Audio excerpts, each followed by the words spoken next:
Nakapasok na rin si Omari sa loob ng academy. Habang naglalakad siya ay naiisip niya kung paano kung malaman ng tita niya na umabsent siya sa school at trabaho para lang pumunta sa academy upang mag-tryouts. Siguradong lagot ako nito, lalo na kung malaman niyang pinagpalit ko ang napakalaking pera, siguradong mapapatay niya ko. Pero yun ang mga dahilan kung bakit hindi ko dapat sayangin ang pagkakataon na ito. Ang suntok sa buwan kong pangarap na matagal ko nang kinalimutan. Sambit ni Omari. At sa pagpasok ni Omari, ay nagulat siya sa kanyang mga nakita, nagtataka at hindi maintindihan kung ano ang ginagawa ng ibang kalahok.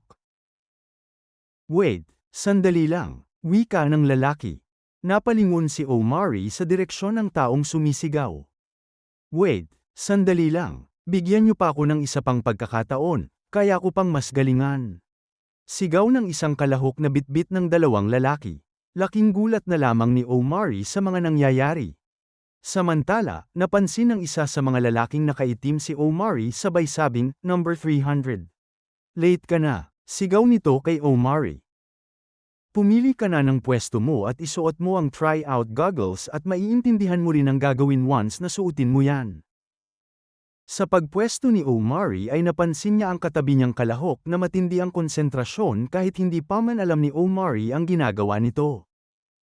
Sa pagsuot ni Omari nito ng goggles ay mas lalo siyang nagulat at naunawaan niya na ang ginagawa ng iba pang nagta-try out. So ito pala ang nakikita nilang lahat? Sambit ni Omari nang biglang may lumitaw na kung ano sa kanyang harapan. Welcome to Overtime Elite Tryouts. Participant 300, at isang nilalang ang nagpakita sa harap ni Omari. What the pack? Anong klaseng nilalang ka? Gulat na tanong ni Omari. Ako si Dribble. Isang digital robot na naka-assign sa iyo para maintindihan at ipaliwanag sa iyo ang bawat stages ng tryouts. Madali lang ang preliminary test, at dahil ikaw ay nakahanay bilang isang offensive player, ikaw ay magsisimula sa shooting range sa loob ng 10 minuto. Merong blue basket ang magpapakita sa iyo kada 3 segundo, kinakailangan mo makashoot at least 60% para magpatuloy sa second round. Nakahanda na si Omari at hindi siya makapaniwala na parang totoo ang hawak nitong bola. Hindi ito totoo pero bakit nararamdaman ko pati bigat ng hawak kong bola? Wika ni Omari sa sarili. Siyempre, ang Overtime Elite ay nag-invest ng napakalaking pera para sa walang katulad na teknolohiya, at wala itong kahalintulad sa mundo, paliwanag ni Dribble. So number 300, handa ka na ba sa 10 minutong shooting trial? Tanong ng robot sa ating bida. 10 minuto, mahigit 200 shots din yon, so kailangan at least makagawa ako ng 120 para makatuloy sa susunod na round, wika ni Omari. Oy Dribble, anong mangyayari kung hindi ko maipasa ang trials? Tanong ni Omari. Simple lang, ikaw ay hindi pinahihintulutan magsalita sa mga nakita at mga naranasan mo dito, at ikaw ay paalisan sa loob ng academy at hindi na papayag ang makabalik pang muli. Sa madaling salita, ang mga pro recruiters ay hindi ka na muling pipiliin para bigyan pa ng pagkakataon. Kaya goodbye na sa pangarap mong makatungtong ng Pro League, paliwanag ng robot. So ready ka na Omari? Sa bagay, nandirito na ako, wala nang atrasan pa, wika ni Omari. At nagsimula ng mag-shoot si Omari, at makikita ang matinding konsentrasyon niya sa bawat hagis ng bola.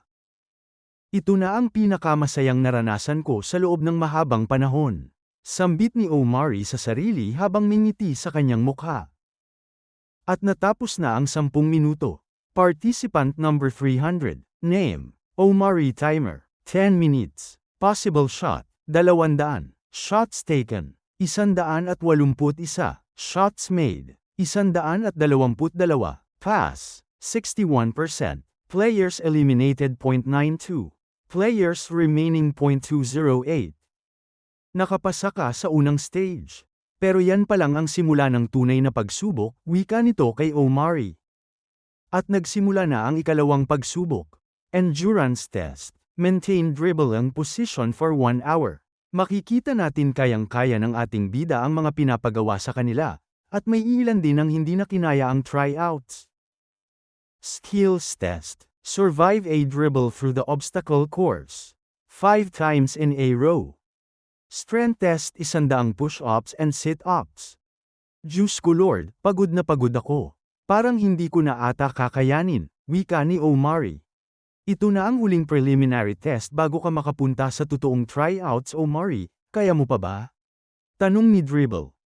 Grabe, hindi pa dito natatapos. Hindi ko tuloy maisip kung anong klase pang pagsubok ang sa tryouts, lalo na siguro kapag nasa academy na ako. Damako na tayo sa huling test.